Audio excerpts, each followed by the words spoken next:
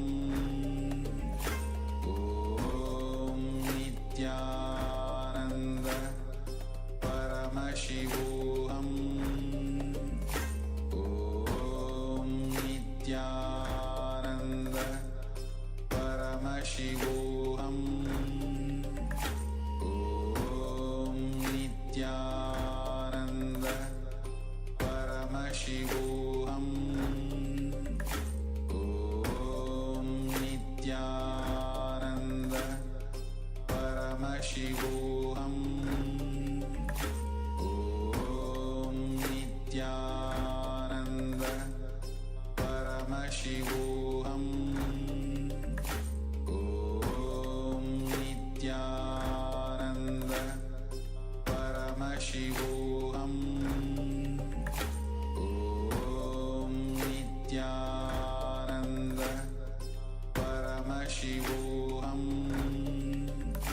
Om Nithyananda Paramashivoham Om Nithyananda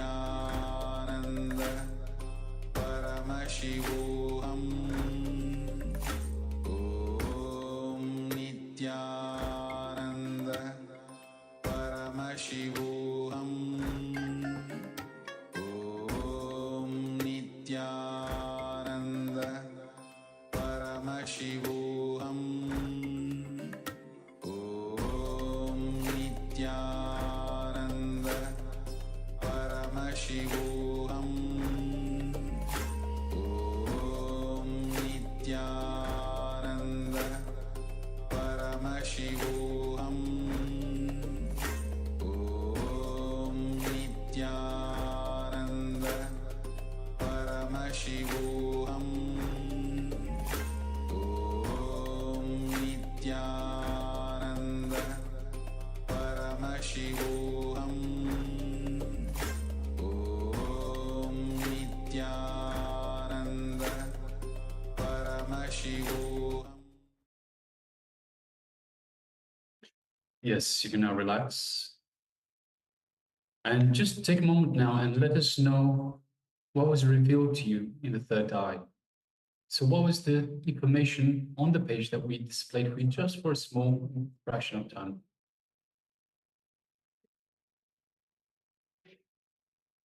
And also we'd like to welcome some participants that have just recently joined us. So we have Mark Shu Wei-Ping, welcome Mark. Nithyananda. We have Mark Anupama, Nithyananda, welcome. We have Mark Haley Wang, Nithyananda, welcome. We have Vidya Rupam, Nithyananda. We have Martina Aura, that has just joined us, Nithyananda. We have Shi Hui, Nithyananda, welcome. And we have Li Fei Long. Yes, welcome. Welcome to all the participants. Right, it's good to have you with us.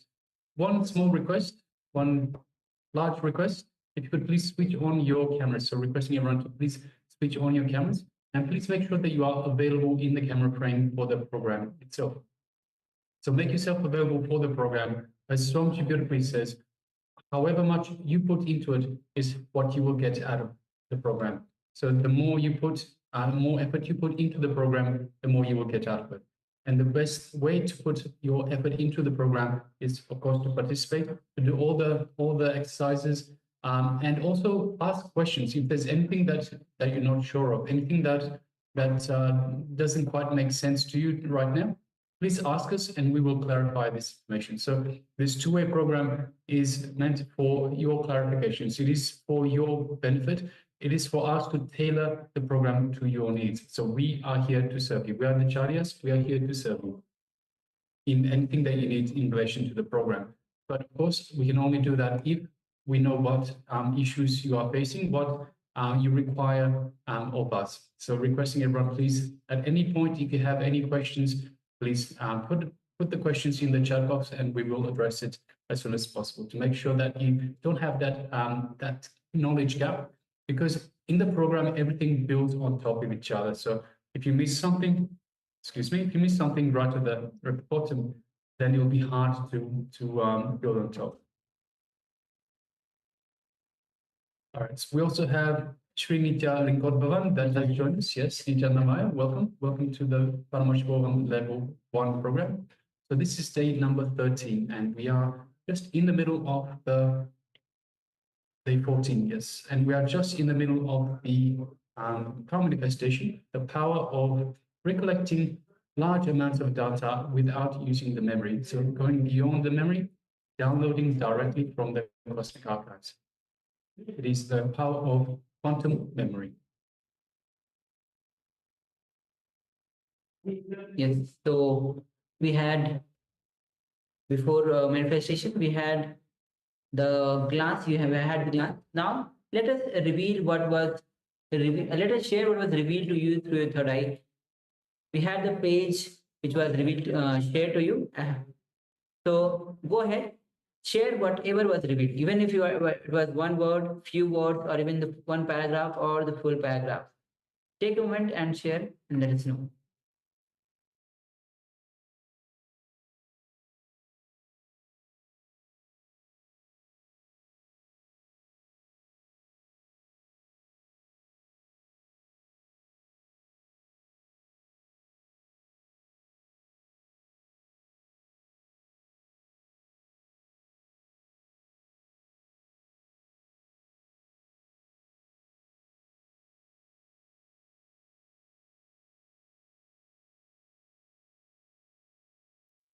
Yes, go ahead and share whatever was revealed to you. So first of all, you should understand that you should not hesitate to share what was revealed to you. The moment anything was revealed to you, whether even if you have doubt that whether what was revealed to you was a power manifestation or not, share that as well. Even anything came as a visual or as an image, you had some imagination, you heard a sound, even share that as well.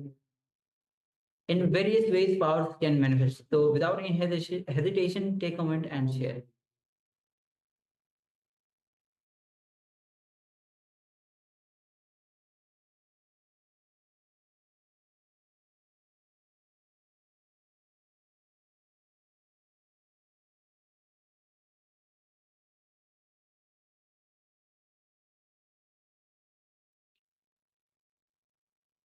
Yes.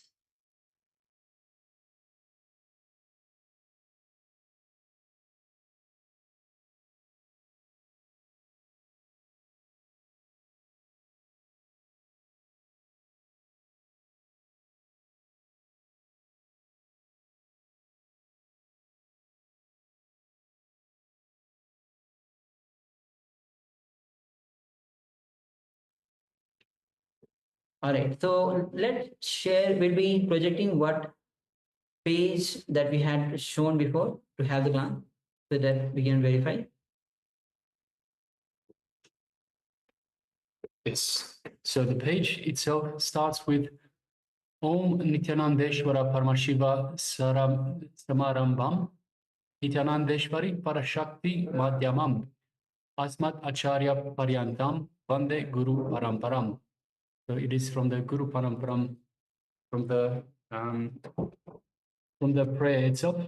And it says, I welcome you all with my love and respect. I welcome all the participants of Paramashivoham sitting with us in Adi Kailash and all the devotees, disciples sitting with us all over the world through Nithyananda TV and two-way video conferencing, having Nayana Diksha. I welcome all of you with my love and respect. With grace and blessings of Paramashiva, today we will be celebrating the anniversary of Adi Kailash. Adi Kailash foundation stone was laid on Deepavali Day 2002. And of course, again, Adi Kailash is also revival because the temple existed before in this birth eye arrived. So it is again revival. The birth eye revived 2002 November, Deepavali Day foundation stone was laid, and January 1st, 2003, Adi Kailash was inaugurated, open for public. And from that day till now, 16 years over, 70th year entering, Adi Kailash, how it was and how it is, and still hosting the world's largest spiritual happenings. Great. And it is going to expand, expand, expand. All of you may be aware that we have added huge land from my soul road, all the lands have been purchased and connected to Adi Kailash Trust. So the construction will start. A lot more will be done in Adi Kailash. I am so happy to celebrate the anniversary of Adi Kailash, which we used to celebrate as Mission Day. So let's offer Ati to Paramashiva's Nithyananda, Paramashiva's deity, receiving Brahmotsavam in Raja Sabha, and then continue the satsang. Today's subject, invitation to Kailasa. First thing I wanted to tell everyone who were part of this great happening, revival of the enlightened civilization. Whether you attended one satsang in two-way video conferencing, sitting in one corner of your friend's home, and heard some words knowingly, unknowingly, and tried to apply, or from the day one I started my, okay, so the page is cut at the bottom. And so yes, that's the gist of half the page of what we displayed. You can read all the rest for yourself if you wish.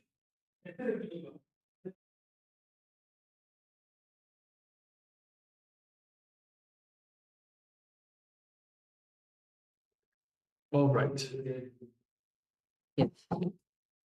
So with it, we'll be entering into, yes, we also have. So,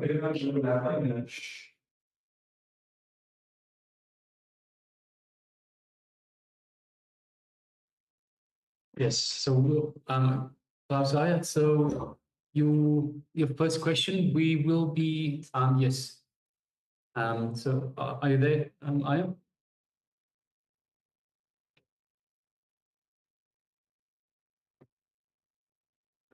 So, okay, so we'll address Klaus Aya when you are there, yes, Nithyananda. So, yes, we will put someone in touch with you, Aya. So even after the program, but even after the program, you can come through the program once again. So we can also be this support for you in this program. So you can come again and again as many times as you want. It is a free program.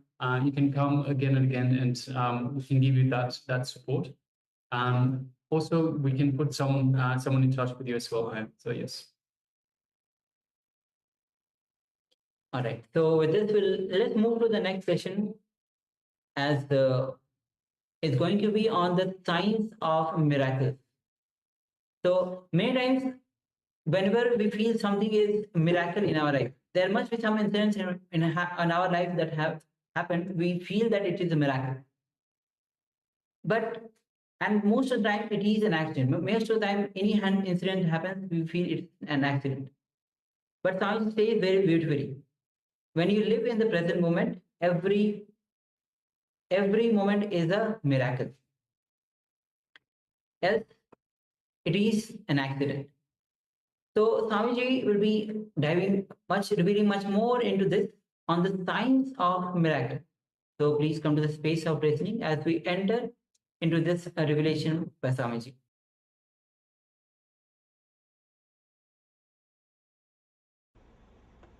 Today's subject is being such a miraculous.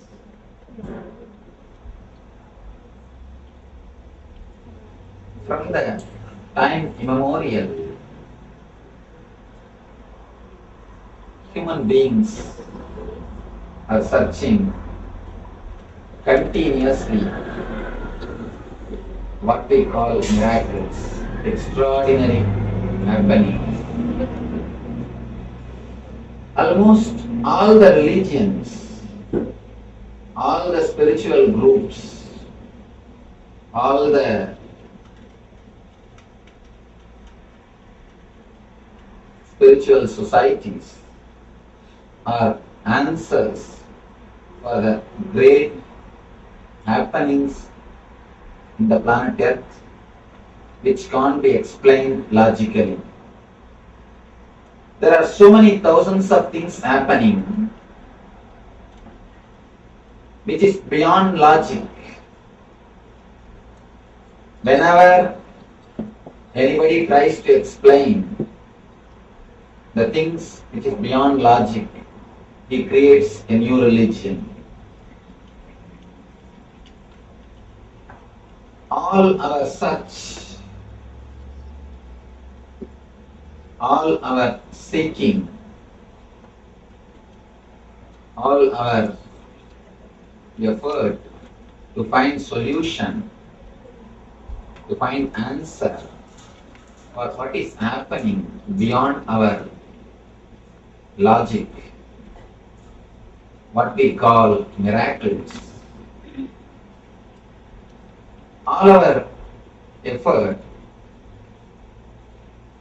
to demystify the miracles created new religions, different kinds of spiritual theories, different kind of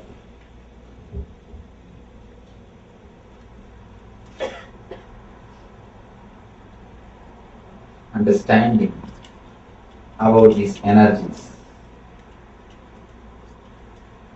First, let us understand the word miracle.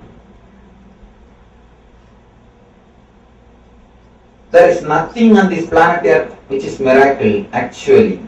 Patanjali declares very clearly, the greatest spiritual navigator ever born on the planet Earth. Patanjali is a person who declared first time there is no such thing as miracle happens in the planet Earth. Whatever happens has got clear cause and effect. If you do not know the cause, then you think it is miracle. You think it is something extraordinary. If you know the cause, you understand its cause and effect. If you do not know the cause, you always think it is miracle. Patanjali is the great spiritual navigator master who declared everything has got cause and there is nothing called miracle. He demystified the whole science, and in a way he made the whole spirituality as a science which is possible in everyone's life.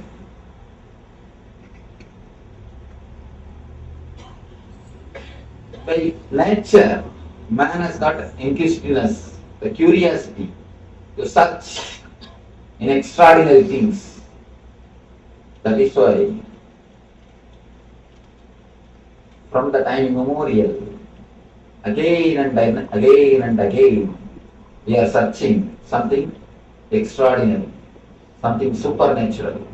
We don't keep quiet, just living the basic life. We want something more, something more, something more. So we search what is happening. What is happening in the planet Earth? What is happening in the sky? What is happening beyond? The search for the miracles continues. Patanjali is the first rishi who declared, to open all the secrets, to open all the truths. He makes it as a science. Which way, through which technique you can achieve which miraculous powers. First thing, he guides the people to achieve miracle powers. Next thing, he teaches whatever is happening is miracle. He gives a two kind of solutions for life. First, he gives the techniques to achieve all the miracles. Next, he teaches what the technique to see everything as miracle. According to me, there is only two kind of lifestyle. One is living as though nothing is miracle, or as though everything is miracle. There is only two kind of lifestyle. For both lifestyle, Patanjali gives methods. He illumines a new path for human beings to travel. He shows a new way and he demystifies whatever we call as miracles.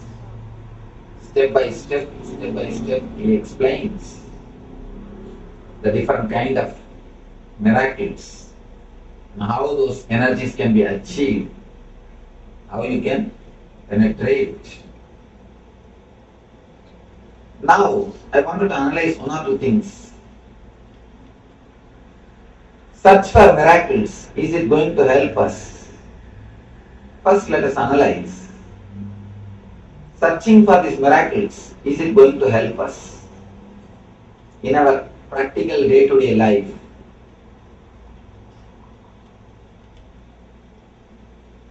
In a way, it can create inquisitiveness, it can create curiosity, it can give you the idea there is something beyond what you see with the five senses.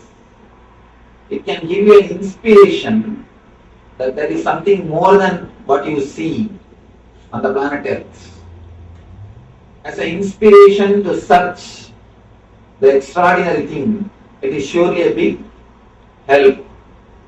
But just searching for miracles itself is no way going to help you. As a starting step, it can be a big inspiration to go towards the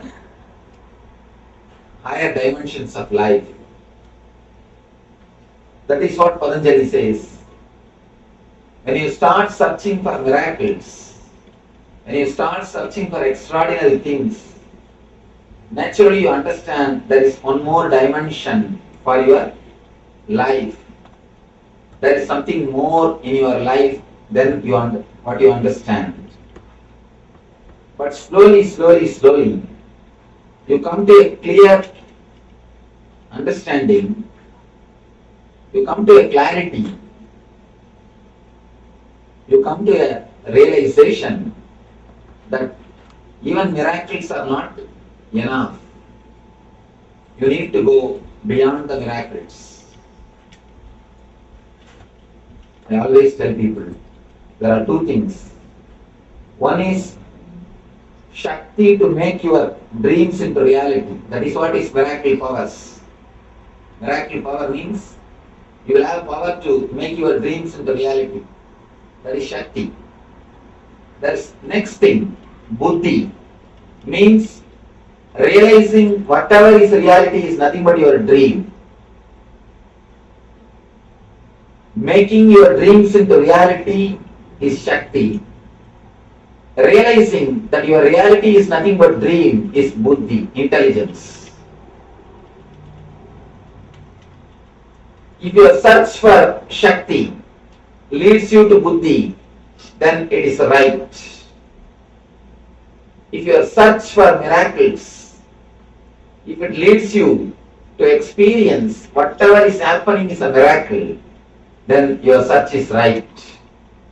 But if your search stops just in few miracle powers, you miss the real miracle, which is universe, which is existence.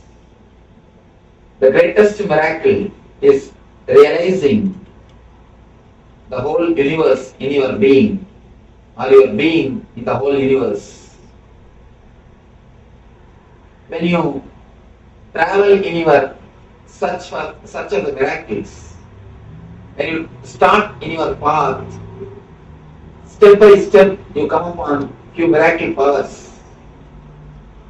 If your energy is getting solidified, in the second step you get the power of intuition. Intuition means seeing the things before it happens. People ask me, Swamiji, how can we see the things before it happens? It is just against the logic.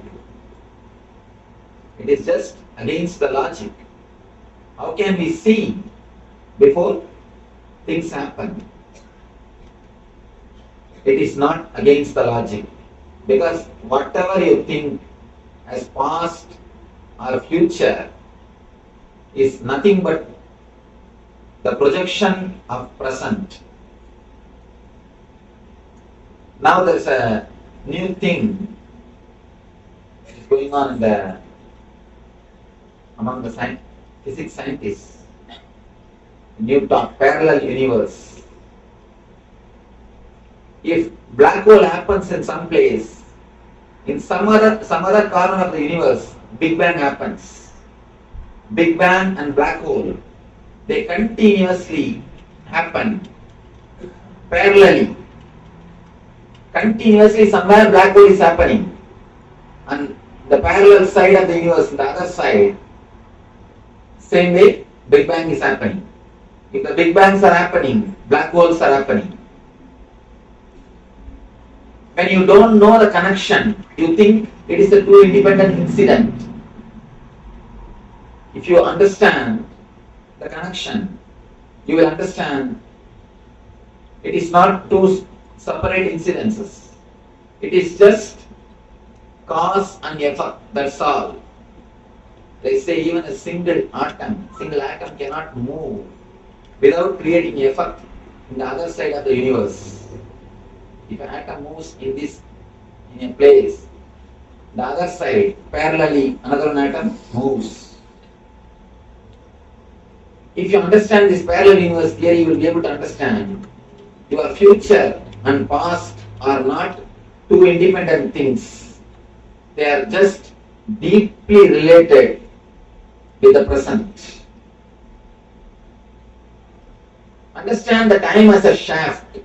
Actually, time is a shaft. One side is past incidences, other side is future incidences. Center present. You never touch the time shaft actually. You are always pulled in the past or by the future. You always live in the past or live in the future. You never touch the present moment. Present moment is the time through which you can touch this time shaft. Eternity is past, present and future. All the three is eternity. But you can touch the eternity only in the present moment. If you are in the present moment, only then you can touch the eternity. If you touch the eternity, you can understand the past and future are not different from present. They are just extensions of present. From the past moment, this moment is taking birth. From this moment, next moment is taking birth. If you have the glimpse at least once of the present moment, if you live even for one moment in the present moment, you will have a clear glimpse, clear idea about the future. Just yesterday in the Shakti Prana program, one devotee questioned me, Swamiji, sometimes I feel when I am in a party, suddenly I feel the same party has happened in my life. I had been to the same house already once. And I feel suddenly the same incident is happening. And I feel in 5 minutes somebody is going to come. Or some incident is going to happen. Exactly in 5 minutes the same thing will happen. How this happens? Is it happening only in my life or in everybody's life? How I am feeling like this? Then I asked, there were 80 people. I asked, how many of you have experienced the same thing in some time of your life, one or other time of your life? You will be surprised. More than 70% of the people raise their hands. And they say, all of us had this experience in some time in our life. If you enter into some house, suddenly you feel, I came to the same house. And you know which side, which room is. And you straight go there. The same incident. Yesterday I was surprised, in the 80 people, majority of the people had this experience in their life at least more than once. When you experience the present moment at least once, by mistake, actually by mistake only we fall in the present. We never enter into present consciously. Because if you enter into present consciously, you will never move out of the present moment. By mistake, sometimes you suddenly fall into present moment. Your consciousness drops into present moment. You have nothing to bother, nothing to worry, or nothing to think. In those moments only, you feel the glimpse of the future, and you feel the same thing has happened already. In that moment, you touch the time shaft. You experience the glimpse of the time shaft. When you touch the time shaft, you experience the whole universe is nothing but the projection from present moment. Your past and your future is not two independent things. It is just deeply dependent on your present moment. You will understand the bridge between your past and future, but we always miss. We always miss. We always miss the present moment. And not only that, not only we miss the present moment, we miss actual problem. Why we miss the present moment? We never look into the present moment. We always we try to find solution to wrong method. A small story. One American guy was traveling in London with a British gentleman and British lady. Both of them were sitting next to him in the train. The lady had a pet dog. Suddenly the dog jumped on him and pissed. Made the whole area mess, dirty. Instead of apologizing, this British lady, she started patting the dog. Oh, you have cold bladder, I should take care of you. I should do something to you. After a few minutes, this dog jumped again on that American guy and vomited. Again this lady, instead of apologizing, she started patting the dog. Oh, I should take you to the doctor immediately. You have some serious stomach trouble. After 5 minutes, again the dog jumped on him, and now you know what it would have done. It has done whatever it can do. Again this lady, instead of apologizing, she started patting the dog. Now it is too much. The American guy simply got up, picked the dog, threw it out of the window. Simply threw it out of the window. Till this moment, the gentleman, British gentleman, was keeping quiet. Now he started talking. You American guys drive in the wrong side, measure with the wrong scale, now threw the wrong bitch out of the window.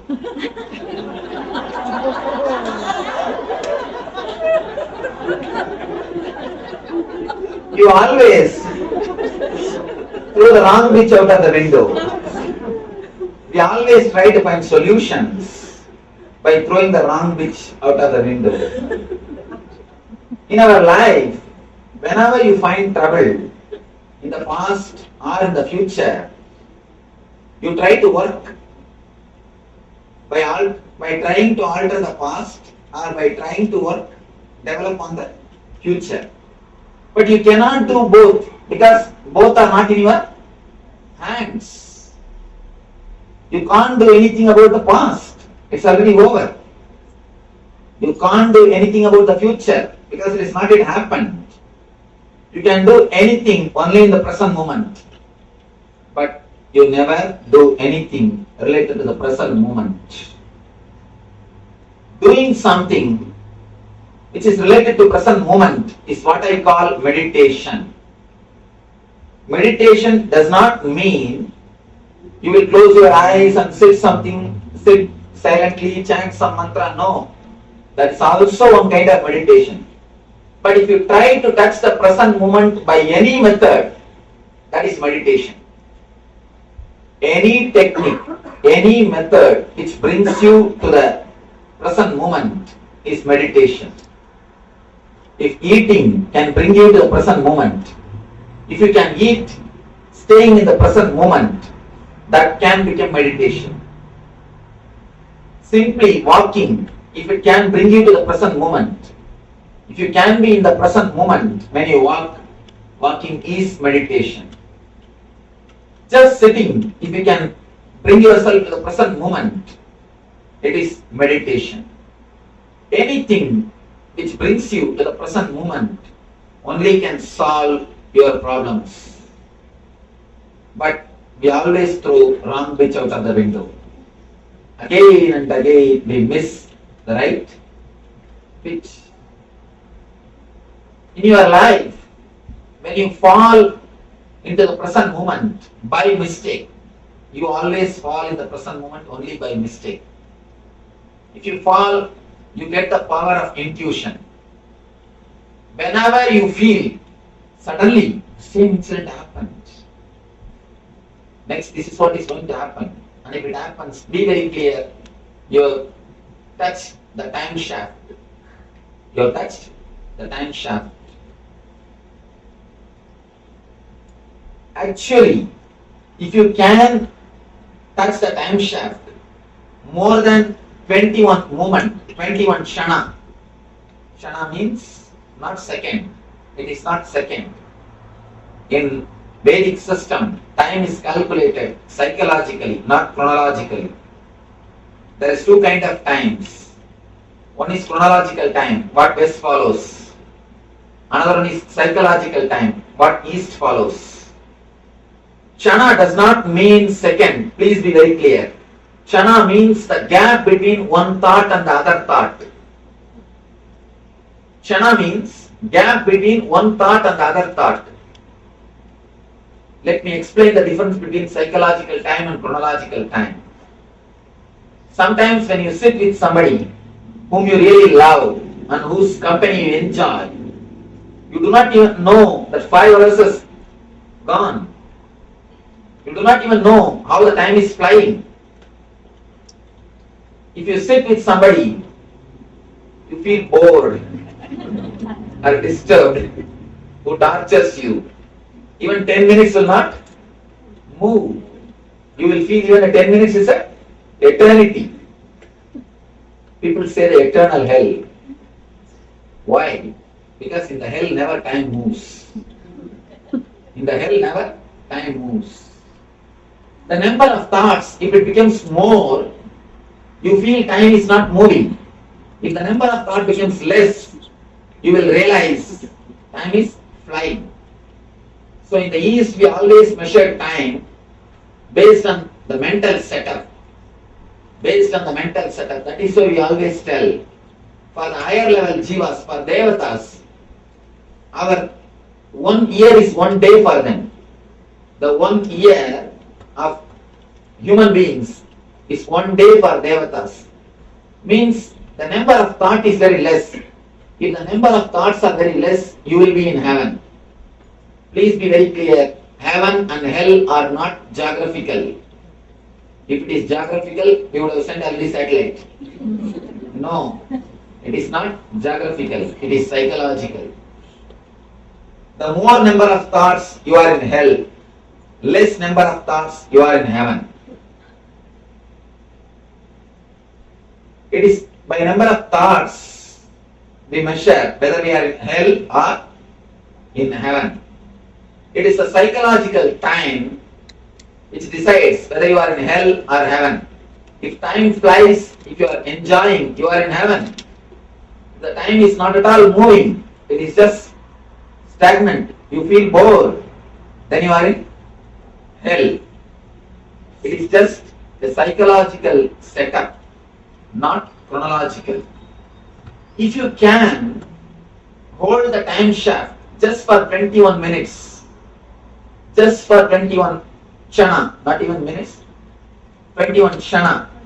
The word minute cannot be the right translation of word chana, because the very meaning itself is different. If you can penetrate the time shaft consciously, 21 chana, you will know your whole future. You will know your whole future. Just 21 chana is more than enough to know the whole future, but we never penetrate the present moment. We never allow ourselves in the present moment. The morning, if you are brushing your teeth, you will be thinking of your office. If you are in the office, you will be thinking of evening going to the beach. If you are in the beach, you will be already planning of when to go back to the house. If you are in the house, again you will start planning about next day work. If you are here, you can be sure you are not here. If you are here, one thing is sure, you are not here. You always escape from the present moment. Even if you don't have any worries to worry, even if you can't get any reason to worry, you just start planning for future. And I have seen people, if they don't find any reason to worry, they try their best to catch some reason. And if they can't find, the next step is, today everything is going well, Swamiji, I don't know what will happen tomorrow. And we always believe very strongly, if today things go well, tomorrow something bad is going to happen. Something worse is going to happen. This very thought, tomorrow something worse is going to happen, you are waiting for the worst thing to happen. You are practically meditating for the worst thing to happen. You are literally waiting to get hurt. When you wait to get hurt, naturally God graces you. When you wait to get hurt, naturally He graces you. No other way. Otherwise, you find some reason and hurt yourself. When you don't have any past things to worry, you start creating something in the future to worry, to create. You never touch the present moment. You never penetrate the time shaft.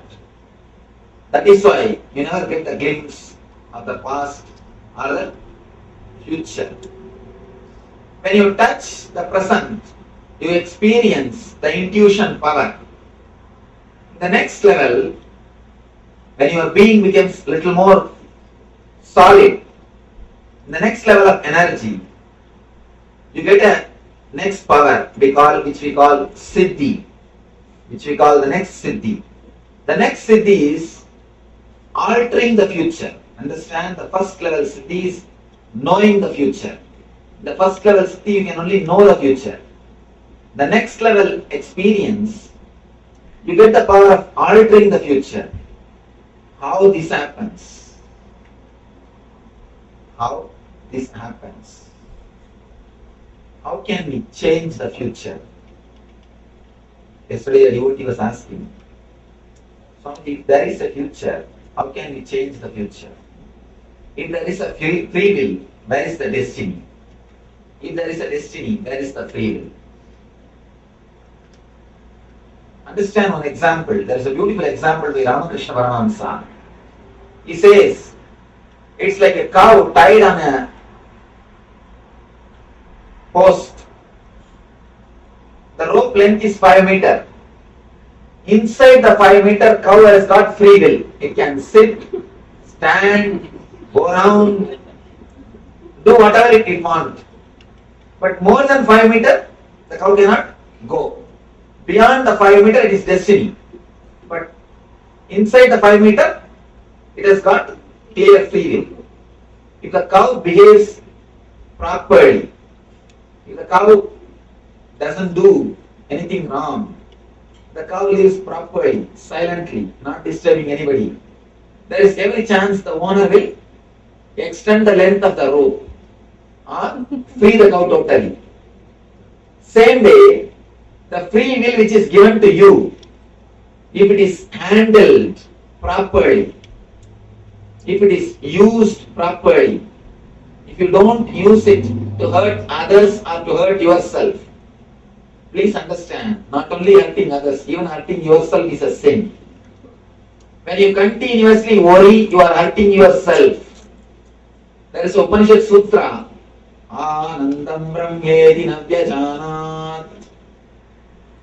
Ananda, the bliss is existence. Don't waste it.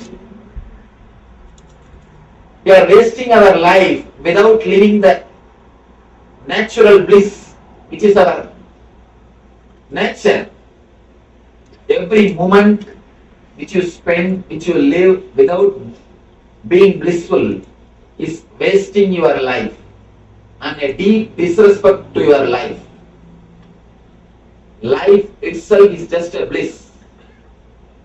The very nature of life is joy and bliss. Every moment you spend in suffering is a disrespect to the life. Please be very clear. A real puja, a real worship is living joyfully and blissfully. Somebody came and asked me, Swamiji, in my house there is no peace. Please give me some technique, some method to bring peace. I told her, first thing, all of you sit together, eat together, spend time, laugh, dance. Naturally you will see, you will have more understanding. This bliss, this joy will bring more and more peace. Don't find fault with each other continuously. Just try to be blissful. She said, no, Swamiji, teach me some technique, some puja which can help, which can bring peace in my house. Puja can bring when it is done honestly and spiritually, that's true. She asked, no, teach me some puja. Should I do Saundari Lakshmi or Graha Lakshmi? Which puja to bring peace? She is not ready to listen to the solution. Then I said, what generally you do? When you go inside the puja room, you do puja to Lakshmi. When you come out, Archana to husband. How will the peace come? How will you have the peace?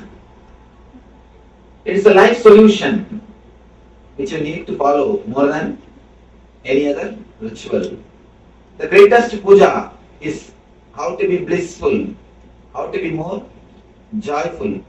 Every moment which you spend in worrying and suffering is disrespect to the life and God, because He is the person who gave you the life.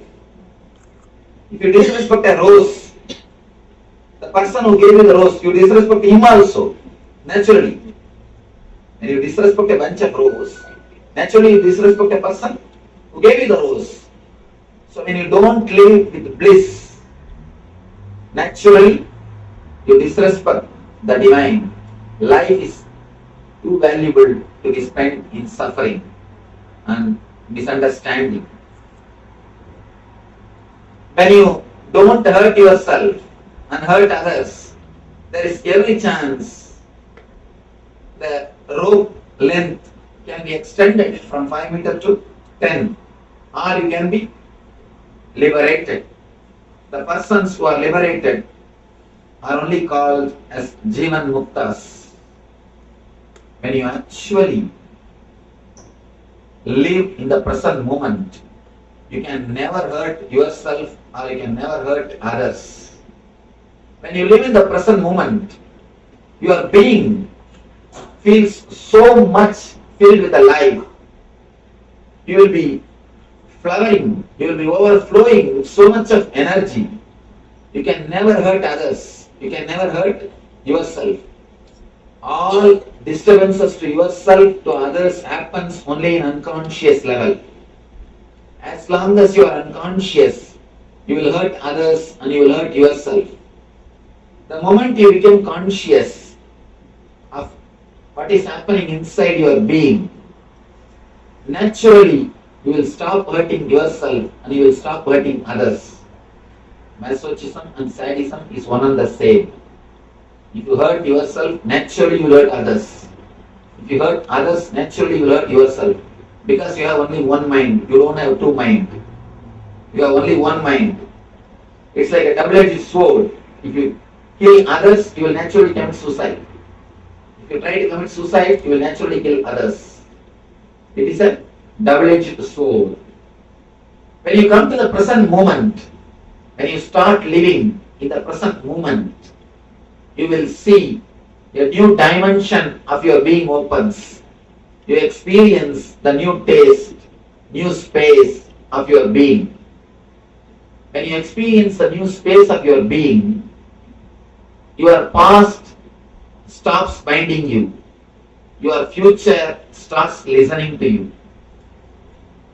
As long as your past binds you, your future will never listen to you. People come and ask me, Swamiji, I want to stop smoking. Please tell me something. I tell them, first thing you have to do is drop the guilt. They get surprised. They tell me, what is this, Swamiji? If I drop my guilt, I will start smoking more. What are you talking? You say, drop my guilt. No. Only when you drop your guilt, only when you are free from your past. Guilt is from past. Only when you are free from your past, you will have enough of energy to change your future. As long as you carry the guilt, you will project only your past into future. Understand? When you carry the guilt, you already decide you can't change your future. If you have the confidence that you can change your future, you will not carry the guilt. The moment you carry the guilt, you decide, you take it for granted, I can't change my future, I am going to go only in this way. That is why you carry the guilt. There is a beautiful character described in Ramayana, Vali. The story says, anybody who faces the Vali will lose half of their power, and the half of the power will go to the Vali. If you stand in front of him to oppose him, half of your power will go to Vali. Same way, if you stand in front of your past to fight with him, half of your power will go to him. Your guilt will suck half of your energy. Understand? All your negativity has got only one power, which is supplied by you by having faith on that negativity. That's all. All your negativity has got only one power, that is supplied by you by having faith on that negativity. When you decide, I have to fight to drop my smoking, you give power to smoking to fight with you. You give half of your power, then you start fighting. It's almost like you fight with your shadow. You will never win. You will never win. Again and again and again you can see, the deeper the guilt, you will commit the same mistake again. The more strongly you take the vow, I will not become angry next time, more you will become mad. The more stronger the vow, more madness. The more strongly you decide, I will stop smoking, more quickly you will pick up in your hands. Because the thought is there continuously. You will project your past into the future continuously. As long as you try to fight with your past, you are in unconsciousness and you will project the same past into the future. Be very clear. More the guilt, same mistake. You can see by guilt you will never be able to overcome any mistake. Any mistake you can never overcome by guilt. Because when you are having the guilt, you are under the clutches of the past. So naturally, future will not listen to you. Future will not listen to you. Drop from the past. Come to the present moment. Come to the present moment. When you come to the present moment, naturally you will see your future is available to you. Yes. So when you are present in the, when you are in the present moment, the future is available to you. Only in the present moment, you are free from the clutches of the past. Swamiji says very beautifully. The deeper the guilt, the more you will repeat the same mistake again and again. Because you are into more, you're clutching more into your pains, your guilt. So the more deeper guilt you have, the more you repeat the same mistake again and again. Only way to get out of the guilt, the same mistake, is to be in the present moment. Only in the present moment you can transcend. You are touching the time shaft, infinity.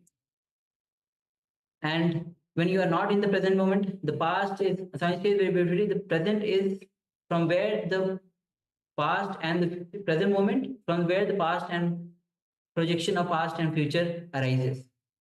We repeat the same moment again and again. Past goes to future, future repeats again. So, and Swami says, only in the present moment, when you are in the present moment, every moment is a miracle. But the more we are in the clutches of the past, we repeat the same in the future. And that's why where we don't see every moment as a miracle, but we see everything as an accident. Yes, and Swamiji also beautifully said that whenever something good happens to us, it is a miracle. Whenever something good happens to our enemy, it is an accident. Or at least that's the way we see life. All right, so let us now move on to the next segment, which is once again the power manifestation segment. And today's power manifestation is the power of quantum memory. So once again, we will be projecting a page of a book just for a short while. And through the power of quantum memory, we will be requesting participants to let us know, well, first of all, download the information, ask Swamiji to download the information for them to see what was on the page itself.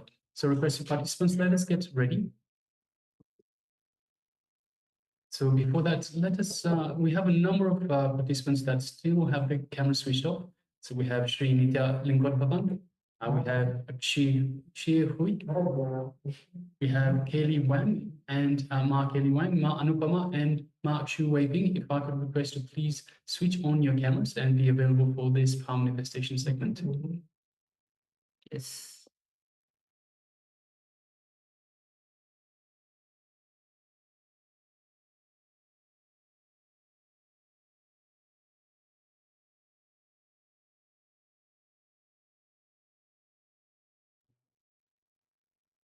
Yes. Yes, so let us now sit comfortably with the head, neck, and spine in a straight line. We will be shortly displaying the image. So let us get ready. We'll display just for a short while, just for maybe a couple of seconds, 3 seconds, and then we'll take it away. So requesting participants to just take a glance. Don't try to read it, just have a glance of it. And that is it. Okay, so we just have a glance at it to just connect to the page, to the information itself. See, Swamiji beautifully tells us that every book is like a deity. Every book has this information in it, but more than that, it is energy. It is powerful consciousness energy that resides in that book. That is that book itself. So we just connect to that book, to that page from the book. It's like connecting to this consciousness. So this is what we're doing here. So just by taking a quick glance and not reading what it says on the page is what we need to do. Not read it. So if we try to read, we engage the mind. We engage the mind, which is our ego, which is part of our ego. As soon as we see something, we want to read it, to control it. So the important bit here is to remove the mind. Just glance at the page, glance through the page, but not actually try to read it. So glancing through the page, we connect to the page, to the information that is the awareness, the conscious awareness that is in that page. And from that place, we need to download the information directly from the Cosmic Archives. So we'll be displaying the page shortly one more time. So just requesting participants, just have a quick glance. We'll be displaying it for just a few seconds. Just glance at it, do not read, connect to it. Okay, and that's it. So now let us sit comfortably with the head, neck, and spine in a straight line. Let us unclutch from anything else. We've connected to this page just by taking a glance at it. Let us recollect this page in our third eye. Let us connect to Swamiji in our inner space. So just remember Swamiji in your inner space, in the Ananda Gandha region. And feel this connection to Swamiji. Feel the space of oneness with Swamiji. So through the space of oneness, we connect to Swamiji and to Paramashiva himself, who is the source of everything. Now let us move our gaze gently to the third eye. And remember the page that we were connecting to. Just have the page, just the gaze that we had at the page. Just store it in your third eye. Let us start chanting the Mahavakya. Om Nithyananda Paramashivoham.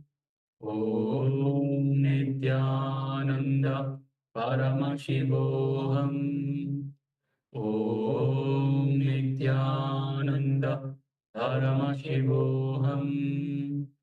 Yes, and let's continue chanting the Mahavakya. And through this power of quantum memory, let us see what is revealed to us. So using the third eye, we have it in our third eye. Let us ask the cosmic archives to tell us the information written on that page. Let us begin.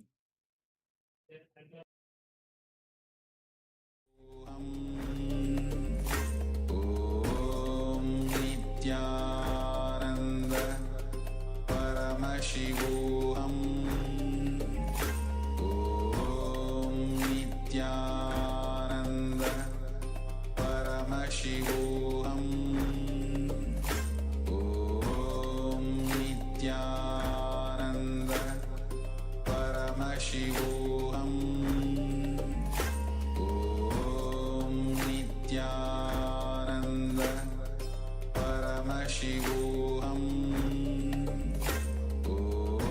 Om Nithyananda Paramashivoham. Om Nithyananda Paramashivoham. Om Nithyananda Paramashivoham. Om Nithyananda Paramashivoham. Om Nithyananda Paramashivoham. Om Nithyananda Paramashivoham. Om Nithyananda Paramashivoham. Om Nithyananda Paramashivoham. Om Nithyananda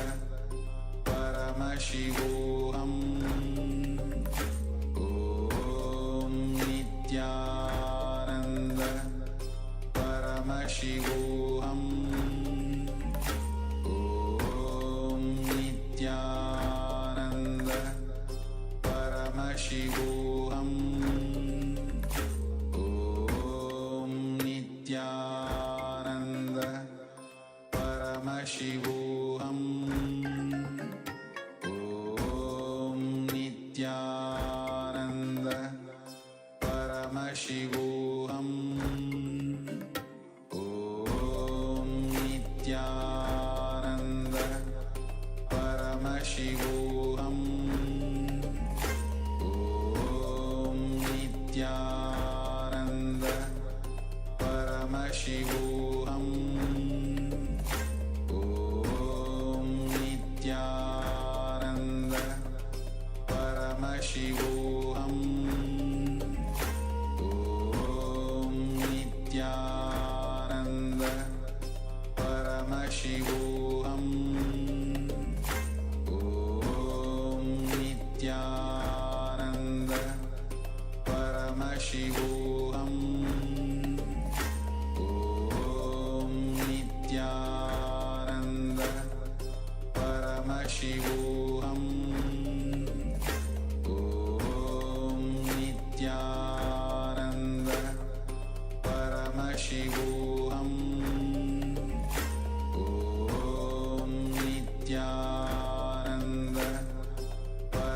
Paramashivoham Om Nithyananda Paramashivoham Om Nithyananda Paramashivoham Om Nithyananda Paramashivoham Om Nithyananda Paramashivoham Om Nithyananda Paramashivoham Om Nithyananda Paramashivoham Om Nithyananda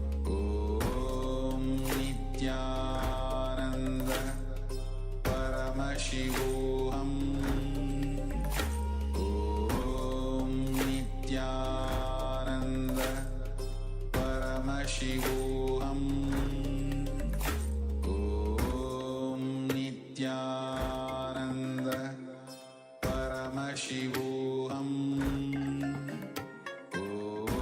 Om Nithyananda Paramashivoham Om Nithyananda Paramashivoham Om Nithyananda Paramashivoham Om Nithyananda Paramashivoham Om Nithyananda Paramashivoham Om Nithyananda Paramashivoham Om Nithyananda Paramashivoham Om Nithyananda Paramashivoham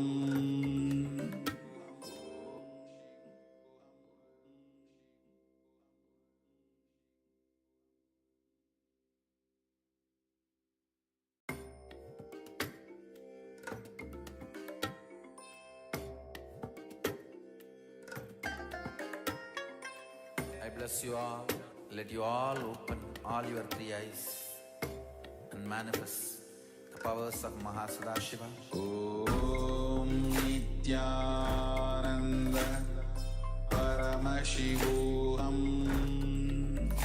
Om Nithyananda Paramashivoham Om Nithyananda Paramashivoham Om Nithyananda Paramashivoham Om Nithyananda Paramashivoham Om Nithyananda Paramashivoham. Yes, you can relax now. And just take a moment and let us know what was revealed to you in your third eye. So this power of quantum memory, downloading information directly from the source, from the cosmic archives. So we displayed for you the one page, page 186 of the book Science of Living Enlightenment, of a book by the Supreme Pontiff of Hinduism. And once again, we just displayed it for a little while and requesting you to let us know what information was revealed on that page. So just take a moment, let us know in the chat box provided.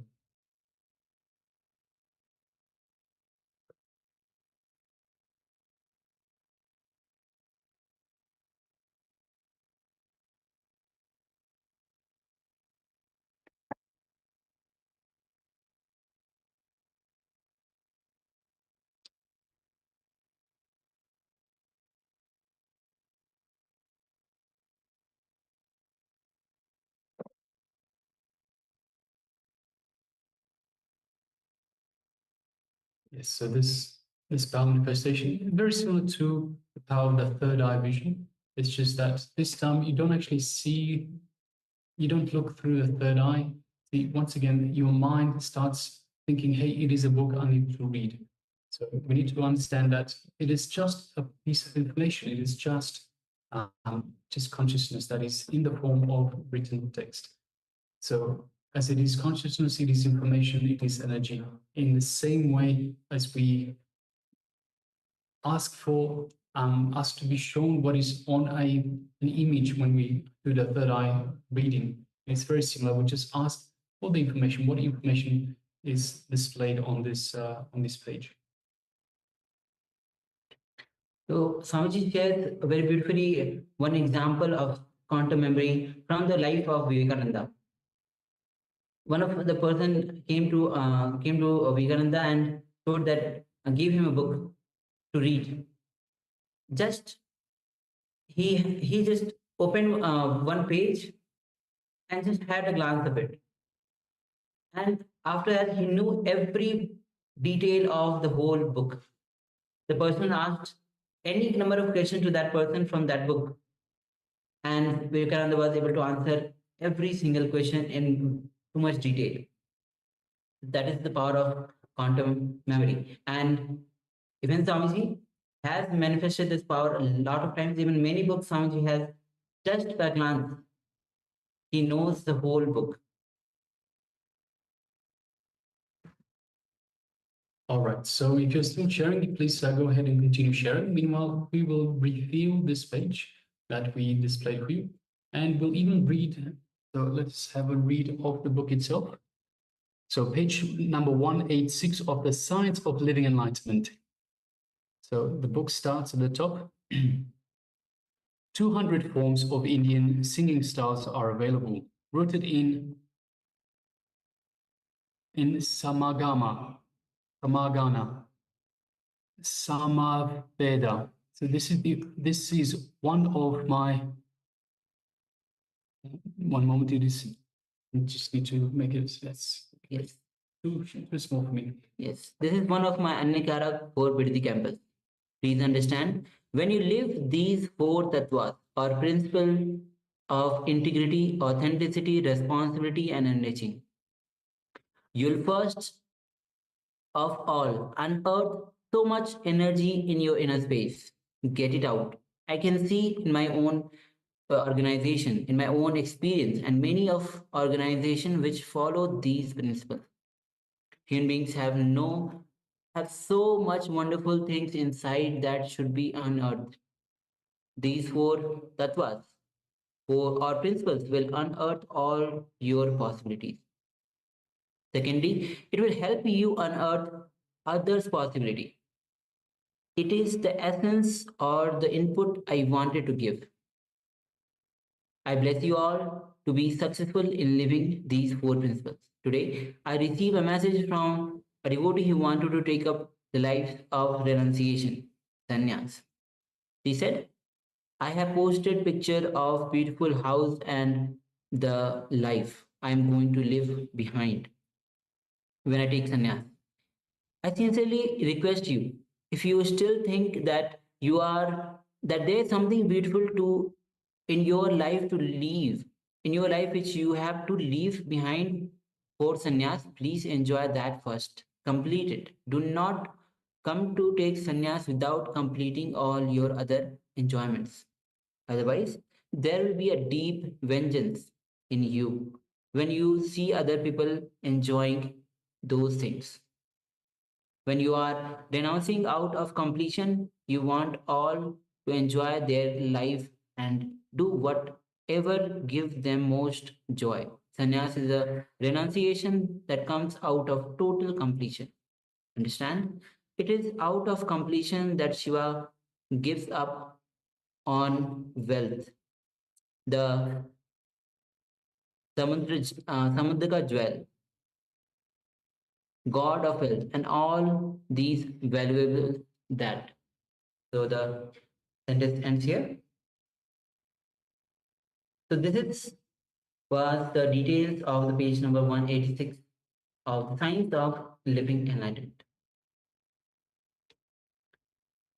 So with this, we'll be moving on to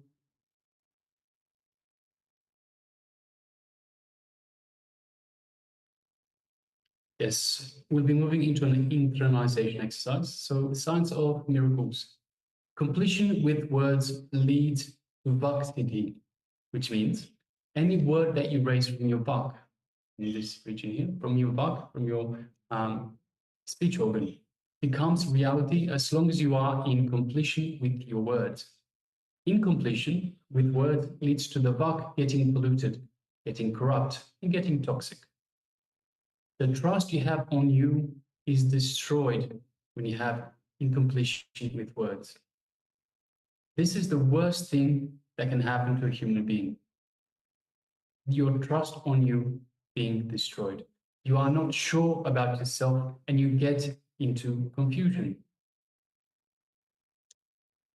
So look into your life and list down all the words, promises, commitments you gave to yourself and to others, which you did not honor and fulfill,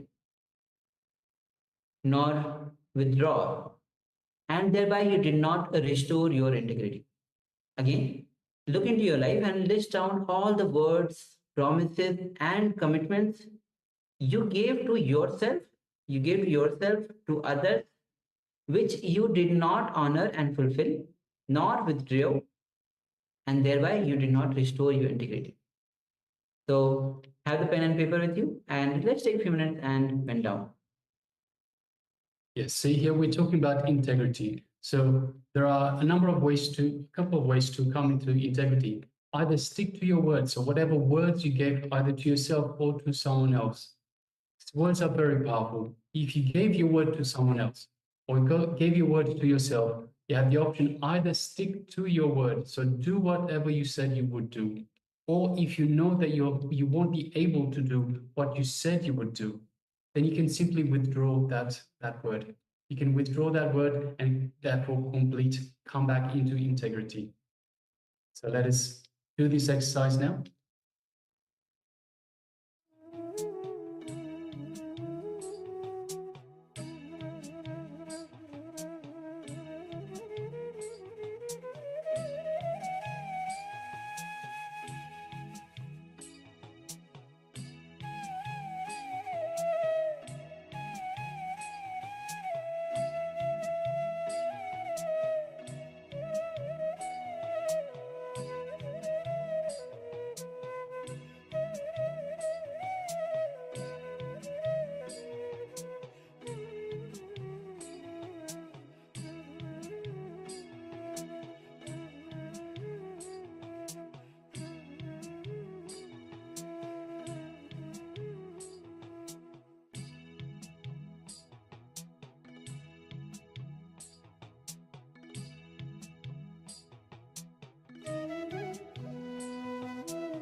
Now, please keep a commitment to yourself to be in integrity and complete with your words, promises, and commitments you gave to yourself and to others.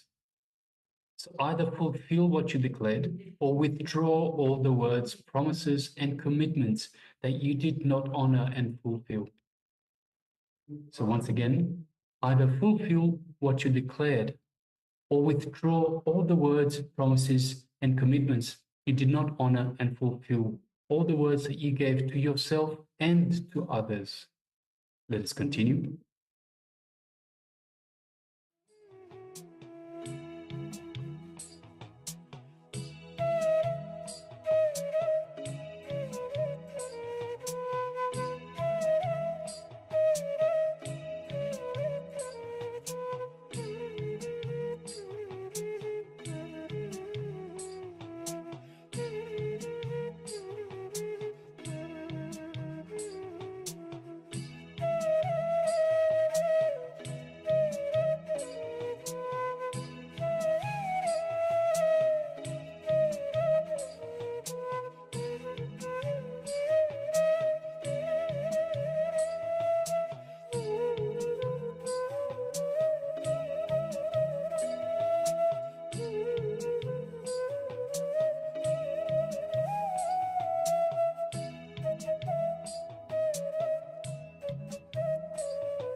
Yes. So now you can relax from this intrana exercise. Completion with your work, all the commitments that you have given to yourself. So with this, we'll be moving on to the next session, which is going to be on how Guru transforms your whole life.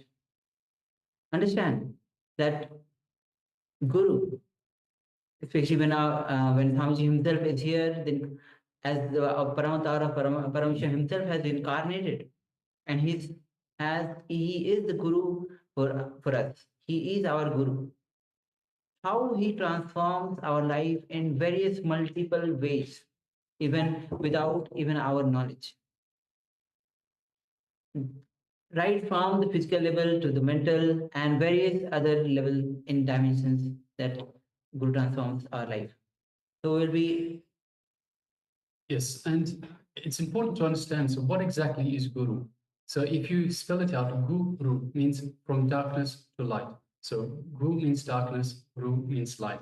So it is from darkness to light. It is the being that brings us from the darkness into the light, brings us from our everyday life into enlightenment, into a life that we are meant to live. This is why we are here. We are here for enlightenment. We are here to realize our divinity, realize our spiritual nature.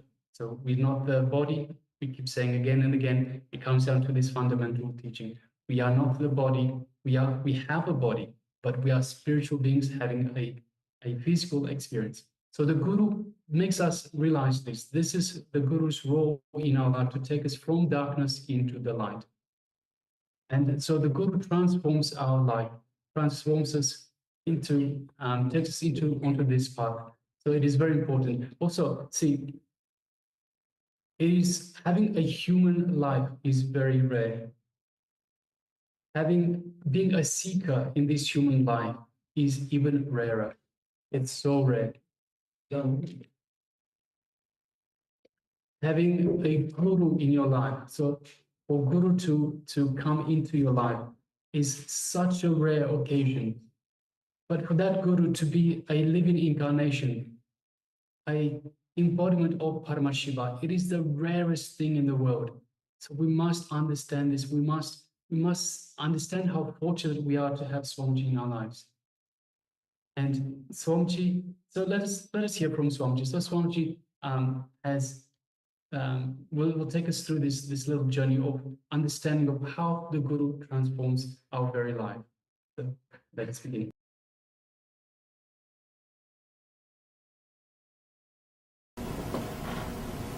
I welcome you all with my love and respects. Master, the Master Surgeon. Master is a person who removes the ultimate cancerous tumor which happens to us, which I call ego. Ego is the ultimate cancerous tumor which happens to our being. Master is the person who does surgery on the ultimate cancerous tumor. He never allows you to stuck or be comfortable with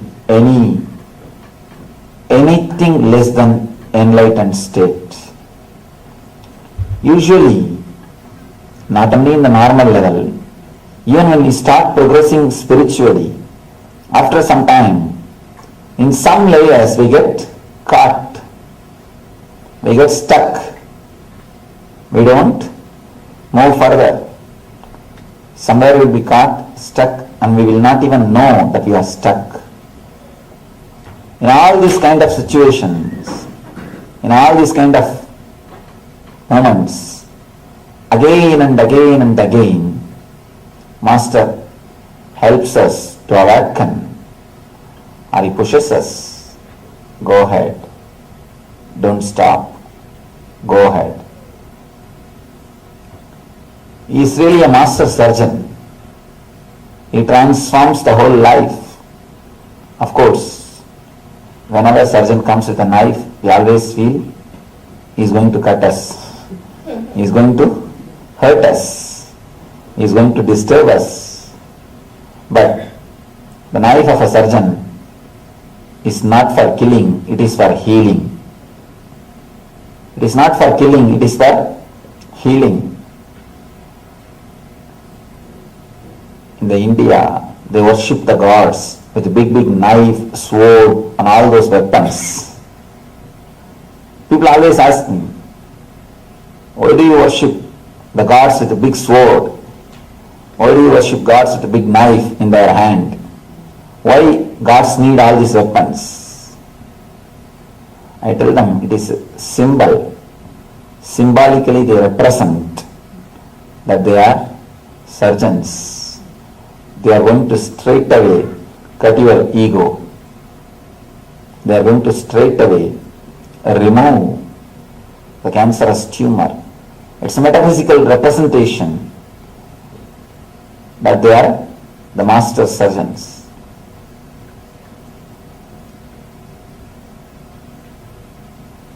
If you see the Kali's photo or picture of Kali, you will see she will be standing with a big knife in one hand and the severed head in the other hand.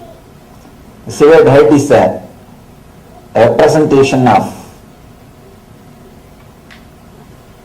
ego. The sword is a representation of knowledge or wisdom.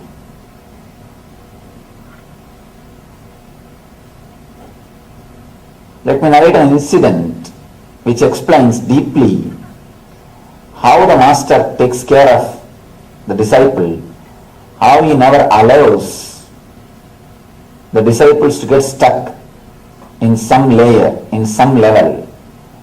Even if the disciples feel very cool, cozy, happy, settled, the masters shake and make you aware what you think as security is not allowed. You can't get stuck. You have to move further. You have to go ahead. This is one of the beautiful incident from Sri Ramakrishna's life. Sri Ramakrishna is a great spiritual master who happened in India in last century. He had a master. The master's name is Totapuri. Ramakrishna used to worship the form of goddess Kali. He used to meditate on a particular form. He had the darshan of that form. He used to live happily with that form. He was just living his life beautifully, happily with that form. Suddenly one day appeared new person, very elderly man, old monk, Totapuri. He said, don't meditate on the form, go beyond the form. Of course, naturally the Ramakrishna was shaken. He said, why? The form is so beautiful. I am so happy with it. I feel my whole life is this goddess Kali. I feel I am totally connected to her. Why should I go beyond this form? What is wrong with the form? Totapuri says, no. No form is eternal. Forms are always ephemeral. Only when you go beyond the forms, you will be able to experience the eternal bliss or the eternal consciousness. Ramakrishna was happy with that form. Actually, when you meditate on some form, you feel very comfortable, soothing. You can project all your ego on that form and feel satisfied. If you wanted to have a caring, loving mother, if you are missing a caring, loving father, you can always project that into that, your God. You can always think your God is a loving, caring father. your God is a loving, caring mother. And the more strongly you visualize, more strongly, naturally you are going to have a vision. Because a strong visualization will come to reality. There is the same thing happened in Ramakrishna's case. Ramakrishna felt what he was strongly visualizing is a reality. He was happy, but it is not ultimate truth. Here is Totapuri, who is not ready to allow the disciple to get stuck in any level. Almost it is nothing but his ego projection. It is nothing but his ego projection. So naturally, Totapuri inspires him, go beyond the form. And he advises him to cut the form visual in your meditation. Just visualize you are cutting that form, destroying it and going beyond the formless experience. Ramakrishna does that and reaches the ultimate bliss or the eternal bliss. Master again and again sees that you are reaching the ultimate. You are not stuck with anything. That is why in the Eastern mysticism or in Vedanta, so much of importance is given to the master. For the West, it is very difficult to understand the concept of master. West knows only the teachers. Here, the very idea of master doesn't exist. From the beginning, all you know is university, schools, colleges, your teachers. The idea of master doesn't exist. In the East, even the regular education is only from masters, not from teachers. Even the so-called regular education for your day-to-day life, for your profession, even that was received only from masters, not from teachers. Of course, today modern day it has become West. Again, the modern day universities, all these things have come, that is different. But in the original Eastern Gurukulam style, they always emphasized on master. The difference between master and the teacher is a person who knows intellectually, who has got the intellectual knowledge. Master is a person who knows experientially, who has experienced about what he is speaking, who has experienced the truth. The Indian education system is always dependent on masters. Even the professional education, if you are supposed to become a king, if you want to learn the archery, you have to go to only to the master. You may ask, how can an enlightened master teach me an archery? How can an enlightened master teach me agriculture? What do enlightened persons know about the agriculture or about the archery or about the business? You will be surprised. Not only the agriculture or archery or architect building structures, even the sex is taught only by enlightened masters. The Indian culture, you will be surprised, everything has got a sutra, aphorism.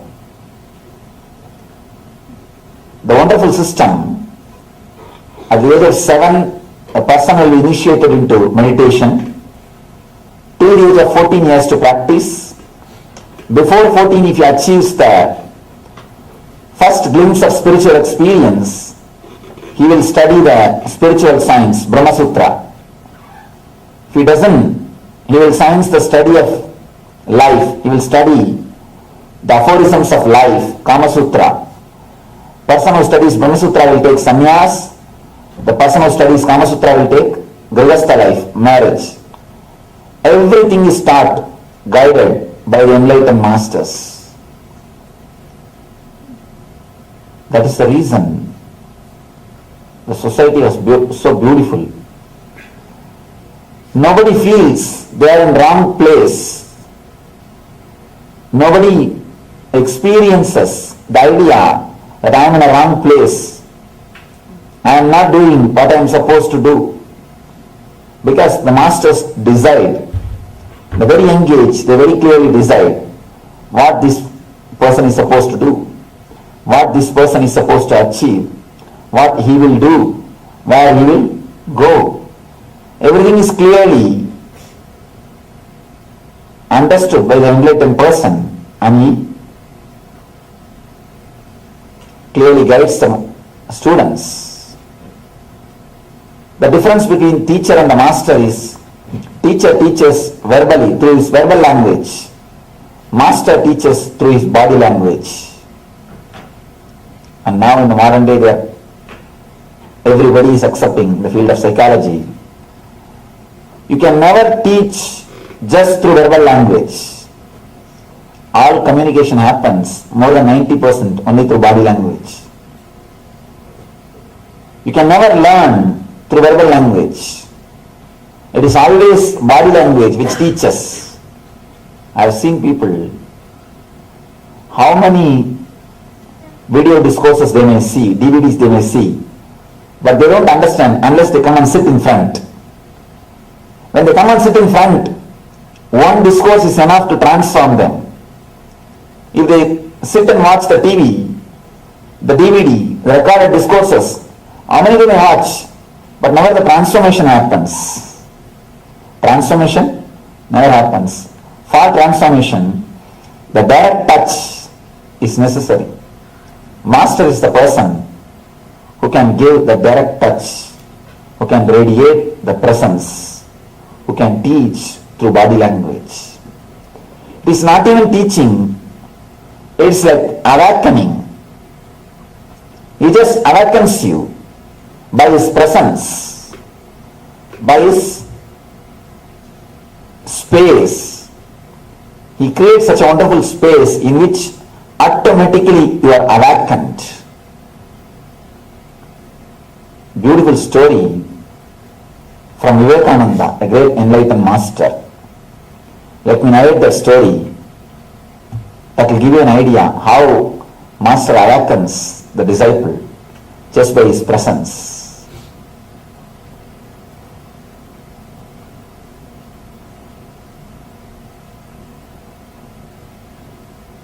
There was a lioness in a forest.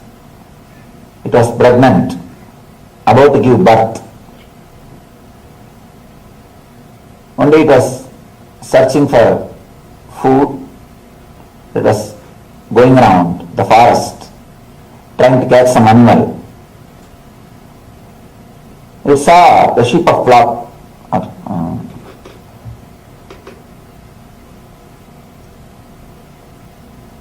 and jumped, and it was trying to attack. It just gave birth to a lion and died there itself, because the jumping is too much. It was not able to manage or maintain. Gave birth to a lion and died.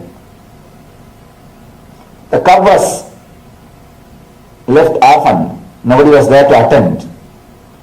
These goats, they somehow felt very friendly with this cub, and they took this cub.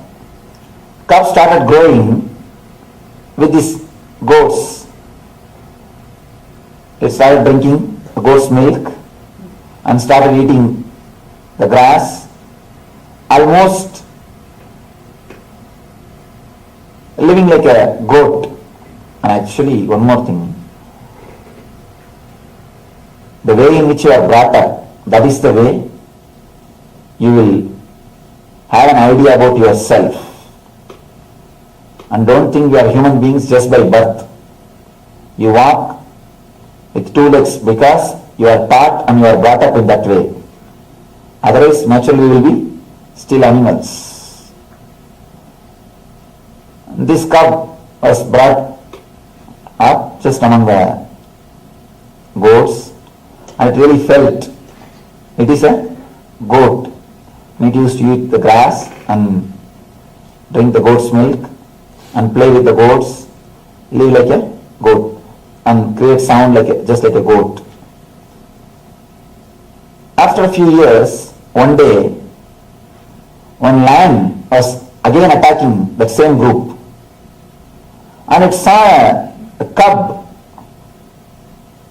along with the goats, and it just attacked that cub, brought the cub out of the group.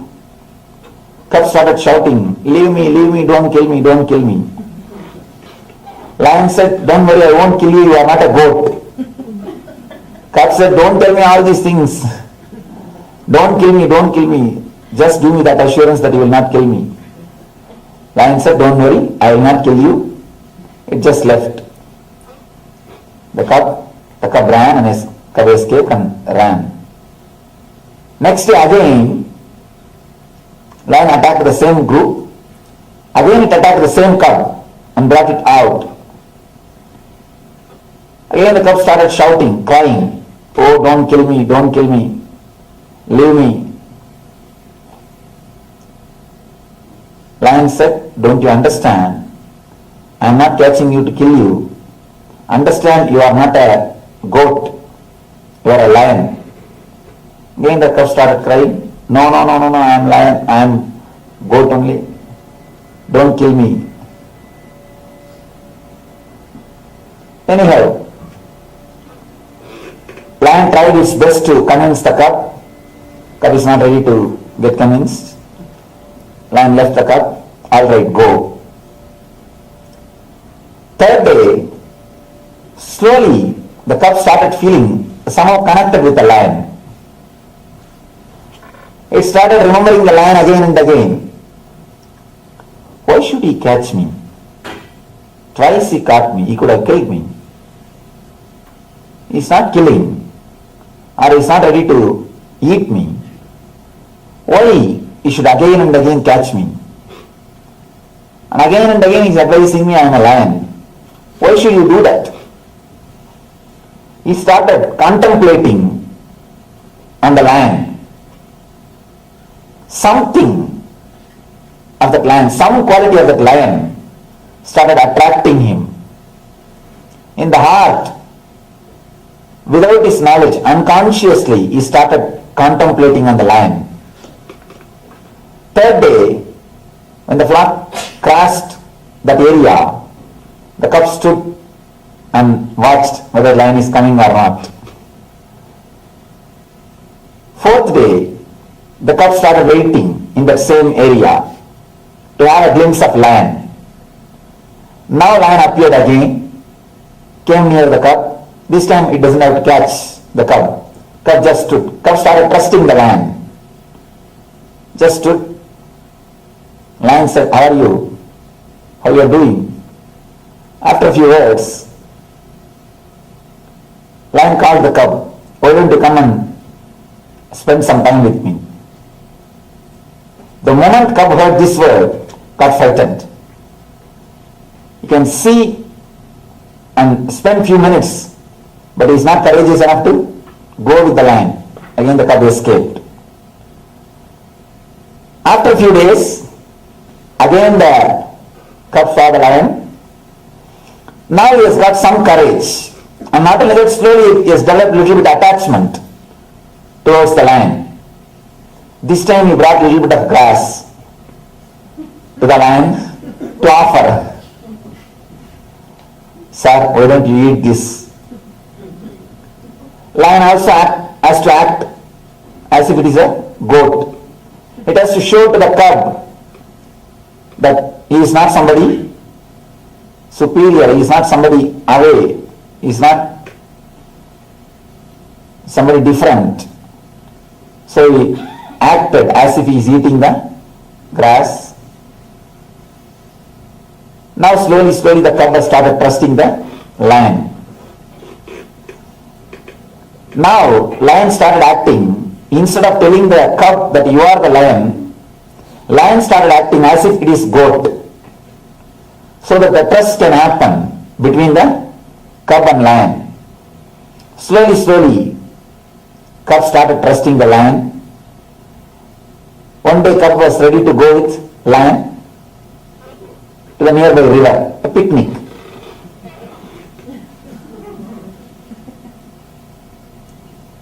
lion took the cup, both of them went near the river. When they were standing near the water, suddenly lion grabbed the face of the cup, head of the cup, neck, and said, look at the river. Cup said, yes, I am seeing. What you are seeing? Cup said, our faces. Do you see my face? Yes. I am a lion. Yes. Do you see your face? Yes, I am seeing. You are also a lion. Again, the fear came up. Cup said, no, leave me. Started shouting. Now it is too much. The lion had little meat. It just took the meat and forcibly put inside the mouth of a cub. Cub slowly started chewing. The taste of the blood, and the cub started tasting the blood, slowly started feeling, yes, I could eat the meat. I am not just a goat. If I am a goat, how can I eat the meat? The first experience that I am the lion started happening. Of course, again the cub is not ready to be convinced. After a few minutes, just out of the old habit, he vomited the meat, again started shouting, no, don't try to brainwash me. Don't try to teach me. I am goat. He started running. After a few days, again somehow lion managed the cub, brought him to the river. This time he decided he has to realize, he has to experience. This time when he brought the cub, it showed him very clearly, look at your face, look at my face in the river, both are one and the same, and eat this fresh meat. He gave him the fresh meat to eat, to taste, and naturally taste of the blood made the cub to realize it is not a goat, it is lion. And he removed the cub, left him in the forest. He didn't let him to stay with the goats.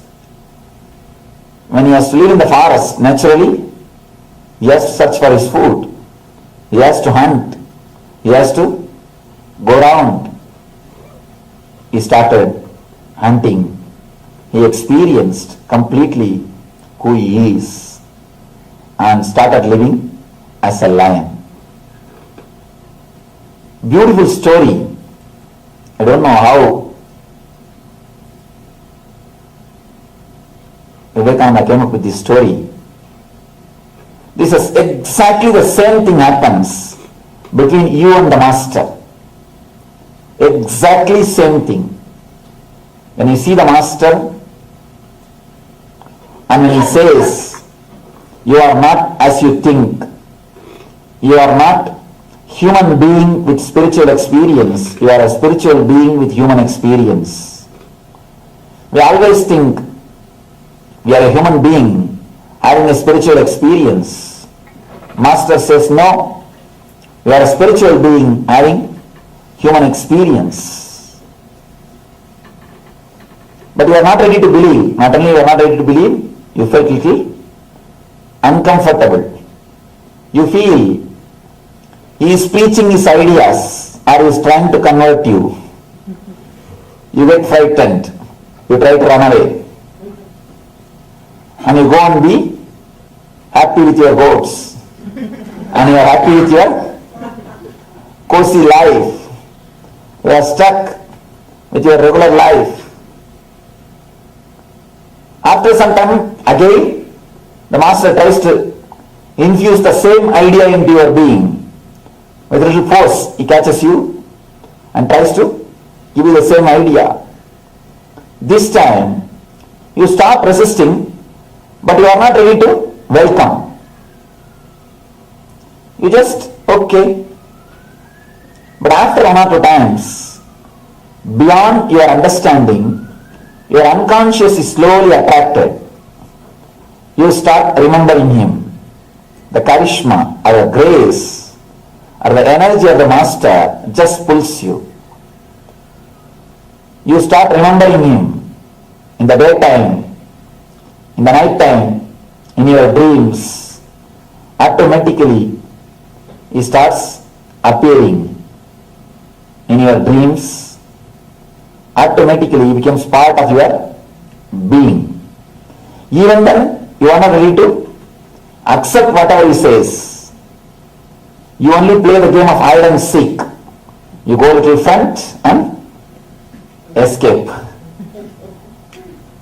Somehow, at some time, when you are ready to trust him and go with him, he catches you and says, look at your face, look at my face. Both are one and the same. You are me. Again you get frightened. No, leave me. I am not lion. Then lion tries to act like a goat. Master tries to act as you want. He talks good words as you want, and he behaves almost like child as you want. He allows you to think that he is one among yourself, one among your group. He makes you feel comfortable by giving an idea. He is also a goat. He is also one among your species. Once you feel really comfortable, once you feel you are able to relate with him, once you start trusting him, again he waits for a right chance. The moment he gets the right chance, he guards you. Again, takes you to a river to show, see your face, see my face. You and me are one and the same. And he forces meat into your mouth. That's what I call the initiation or the first experience, energy darshan. He forces you to experience that you are lion. But even after that experience, even though you feel good about it, people try to escape and say no. After a long time, or after the much work, somehow master manages to convince you to make you experience your true nature and gives you the ultimate freedom. Then naturally you start experiencing that you are a lion from the beginning. You don't have to transform your life. You don't have to become something new. All you need to do is just to wake up and realize what you are and what is your true nature. Master never allows you to stop or get stuck with any forms or any steps. Again and again he inspires you. Again and again he takes you to the higher and higher level conscious experiences till you realize you are that, till you realize your true potentiality, till you realize your ultimate truth. Yes.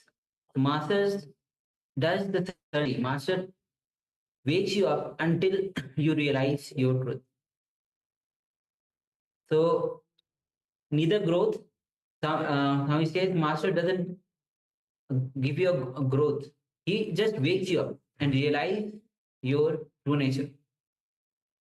Master does the surgery on you. He never allows you to get stuck He never allows you to feel comfortable where you are. He constantly, every moment, he helps you to awaken. He pushes you. Finally, makes you realize your ultimate truth. The master is the ultimate surgeon. Swami shares the life story of Ramakrishna, how when he was stuck with his visualization of the form of Kali, it was his own ego that was being projected and he was stuck with it. When Totapuri came and melted down, he cut that visualization and he finally got liberated. He established himself in that pure ultimate state. So understand that, and last just before at the last, Swamiji revealed the famous lion and cub story from the life of Vivekananda. So he just very elaborately described the story of lion and cub, and finally the cub who grew up with the goats realizes that he is a lion. In the same way, Master slowly, very slowly takes us and awakens us to realize that our own true nature.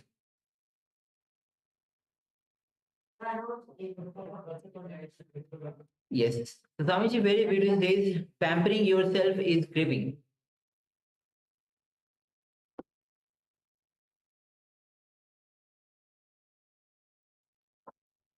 Pampering yourself by cribbing.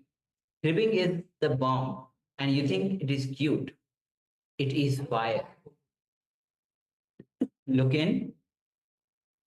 So we'll be working on this exercise. Cribbing is cheating yourself in a small ways.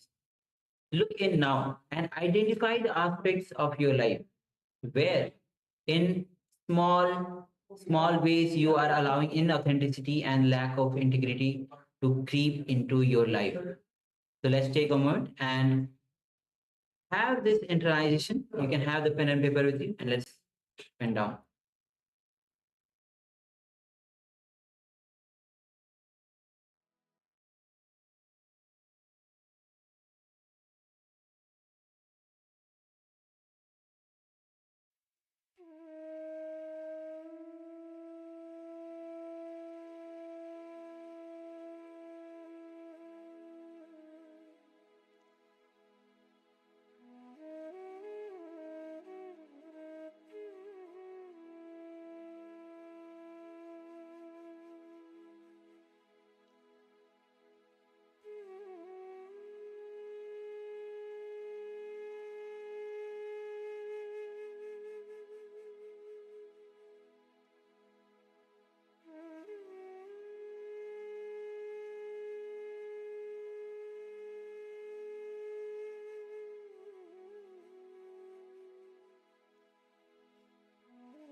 Yes, so you can now relax. So it is important to understand that our craving, our small cheating, small ways of cheating ourselves. So basically, we just say, "Oh, it's okay. I won't do this. It's okay if I just ignore it this time. Ignore what I wanted to do. Ignore being in integrity." So you gave your word that you will do something, and you say, "You know what? This time will be okay." The problem is that the more and more you let it go, the bigger the problem gets. So it starts off with in a small way now, but over time it just builds and builds and builds, and before you know it, you are out of integrity, completely out of integrity, and it moves on. So it might be a small thing now. It might be, for example, something in terms of cleaning. Let's say you're cleaning your house. You can't be bothered to clean underneath the bed this moment. You say it's okay. I won't do it today. It will expand. So from cleaning, it will move into your work, it will move into your relationships, it will move into your health. It moves into every aspect of your being, every aspect of your life. And this is the big problem. It starts with such a small thing because we just say, it's okay this time. It's okay to cheat this time. This is a big problem. So let us not have any, even smallest amount of non-integrity. Let us stick to whatever we said we were going to do. Any word that we give ourselves, any word that we give others, stick to that word because it blows up before you know it. And before you know it, your whole life is upside down. Yes. So with this, let's move on to the power manifestation. We'll be entering into the round of quantum memory, as today we are manifesting this power. So again, we'll be having just a glance of page number 202 of the Science of Living Enlightenment. Quantum memory is the recollecting large information from the intelligence behind the brain. So just have a glance at it, and then we'll enter into the manifestation.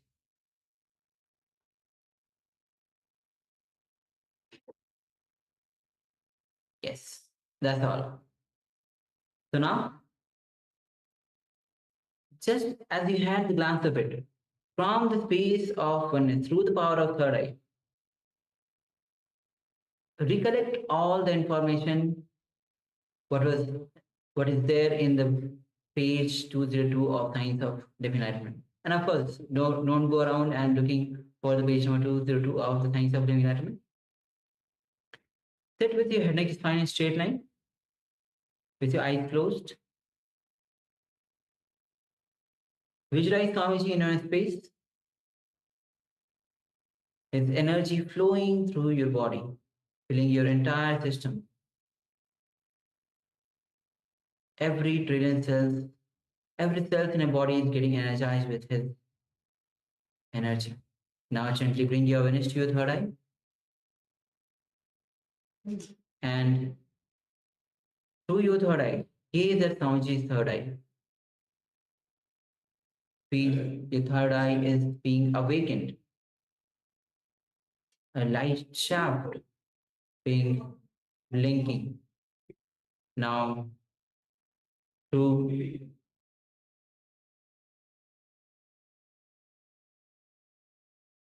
yes, so as you gaze through the Swamiji's third eye, you drop all your delusions, all your confusions. Being in the oneness with Swamiji, let's manifest this power of quantum memory. Let's begin. Paramashivoham Om Nithyananda Paramashivoham Om Nithyananda Paramashivoham Om Nithyananda Paramashivoham Om